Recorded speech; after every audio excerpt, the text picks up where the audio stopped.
Quarta Comunidade.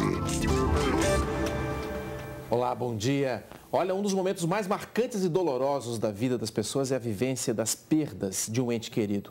O período do luto vem sendo estudado com profundidade pelos pesquisadores do comportamento humano. Vamos falar sobre esse tema, sobre esse assunto, com a psicanalista Marlene Caterina, que é, além de psicanalista, vice-presidente, né, Marlene, da Associação Psicanalítica do Vale do Paraíba.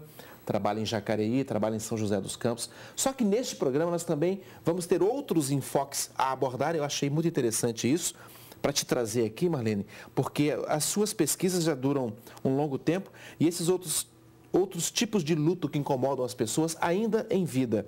Eu me refiro ao fim de um relacionamento, à saída de um emprego, ao fracasso de um projeto, que às vezes a pessoa investiu tudo nesse projeto, não deu certo e a pessoa vive uma perda. Com certeza, um nível de frustração muito grande, né? E como é que é isso? Como é que é essa questão do luto? O que nós podemos chamar de luto, para a gente poder dar o pontapé inicial nesse nosso bate-papo aqui? O luto é todo rompimento, né, de vínculo que as pessoas vivem no decorrer da vida, né? No fundo, a gente perde o tempo todo. O que nós não aprendemos é perder. Mas é uma coisa que faz parte da vida da gente, né? Então, normalmente as pessoas, quando ela rompe o vínculo, ela entra em contato com uma tristeza muito grande, uma angústia muito grande, instala nela uma autoestima extremamente significativa, o qual ela começa a se dar conta de que ela não foi capaz de executar algo, né? Ela passa por uma introspecção forte, né? É um esvaziamento da libido, né? Não quer ver ninguém, ela fica ali. Foge do contato. E isso traz uma tristeza imensa, né? Por que, Marlene, que para algumas pessoas, esse redirecionamento da libido para outros objetos, para outros objetivos, é mais difícil do que para algumas pessoas? Algumas pessoas demoram mais no luto do que outras. Então, a grande verdade é que tem tudo a ver com... quanto maior o vínculo, maior é a dor. E para as pessoas se diferenciam muito, né? Porque quanto mais vínculo a pessoa tem com determinado objeto, seja ele qual for, seja o trabalho, seja o namorado, marido, filho, enfim. Sejam pessoas ou não. Ou não, exato. Quanto mais preso aquilo, apegado àquilo, mais difícil. A dor é muito maior. A dor é muito grande. E aí que tem esse esvaziamento da libido, né? E não dá para determinar e nem medir de uma pessoa para outra, porque isso vai depender da estrutura individual. Há um risco desse luto se tornar patológico? Sim, sim. É quando a pessoa não se dá conta, né? Ela começa a ter uma melancolia intensa, tristezas enormes, né, o qual ela desestrutura mesmo, né? Então, enquanto ela não sair desse quadro, ela não consegue dar uma continuidade na vida. Então, ela fica muito mais tempo presa quando ela entra nesse quadro da patologia, que entra numa depressão profunda, muitas vezes precisa ser medicada, porque sozinha ela pode não dar conta. Daí a necessidade de procurar um profissional que dê um suporte, que dê uma ajuda. Sim. Agora, é importante lembrar aqui que Marlene Caterina, eu conheci Marlene dentro de uma circunstância de um curso que ela estava falando exatamente de lutos e de perdas. E ela mesma, você mesmo tomou a liberdade de comentar a respeito da sua perda pessoal, do seu processo particular de luto, que foi a perda da sua filha. Isso. Como é que foi isso daí? Há quanto tempo aconteceu, Marlene? Então, há 6 anos atrás, eu perdi uma filha de 18 anos num acidente drástico de carro, né? Entre Jacareí e São José? Isso, saindo de uma baladinha e ela estava num carro com 5 pessoas, só veio a falecer ela, né? Só ela. Então, foi um impacto muito grande, né? De intenso sofrimento, o qual eu tenho mais 3 filhos, eu tive que dar continuidade na vida, enquanto meu marido também. Foi algo que nos estremeceu e mudou a nossa vida. Eu só digo assim, que quando você perde um filho, a sua vida muda. Você não é mais a mesma mãe, o pai não é mais o mesmo pai, nem os filhos são os mesmos filhos. Mas você teve que se organizar porque tinha outros 3, né? Tem os outros 3. Então, algo tinha que me fazer e me fortalecer para que eu pudesse dar continuidade nisso. Isso. Mas é de uma dor intensa que não dá para medir. Como é que foi esse processo seu para você dar o salto de volta a produzir numa vida intelectual produtiva, já que você é psicanalista, cuida também da alma dos outros, né? E houve um momento que você teve que cuidar da sua, né? Com essa perda toda. Teve uma transformação absurda, né? Em primeiro lugar,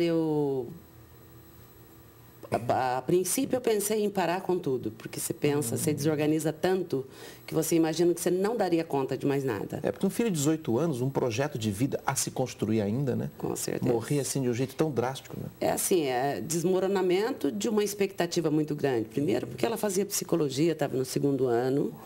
E tinha um projeto muito grande de vida, né, para ela, para mim, para nós duas juntas, né? E de repente aquilo você vê desmoronando, é como perder esse sentido de tudo. Que tudo era muito baseado em cima da formação dela junto comigo. Então era criada uma expectativa por ela e por mim, de sonhos, de idealizações e tudo. Quando isso desmorona, é como se um prédio enorme caísse na cabeça. De uma certa forma, a sua abordagem, seus estudos aprofundados nessa área, a ponto de o senhor de dar cursos a respeito disso, foi motivado por esse fato que mudou sua vida? Olha, Branche, se eu não tivesse passado por isso, talvez eu não iria procurar uma formação desta. Né?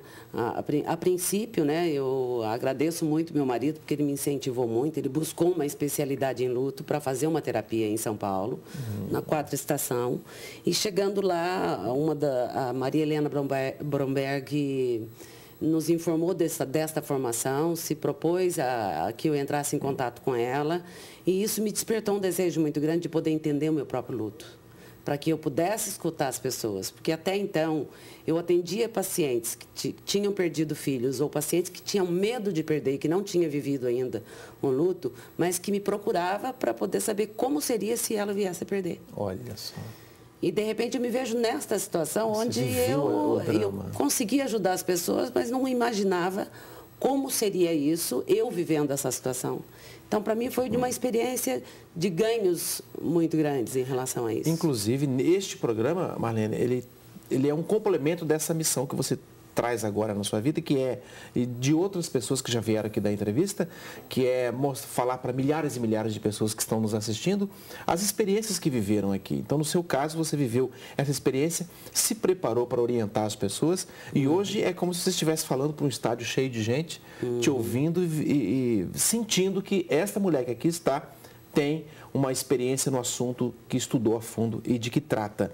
Por isso que nós vamos aproveitar a sua presença para tratar, além dessa questão da perda de um ente querido, também de outras perdas paralelas ao longo do nosso programa. Como, por exemplo, perdas financeiras. Tem gente que tem um padrão. Isso. Quando cai o padrão bruscamente, nesses períodos de crise econômica, isso traz complicações. Mano. Desmorona, a pessoa perde a expectativa, perde a credibilidade, a autoestima dela. É como se ela imaginasse que ela nunca mais fosse conseguir chegar no patamar anterior. Então, é de intenso sofrimento.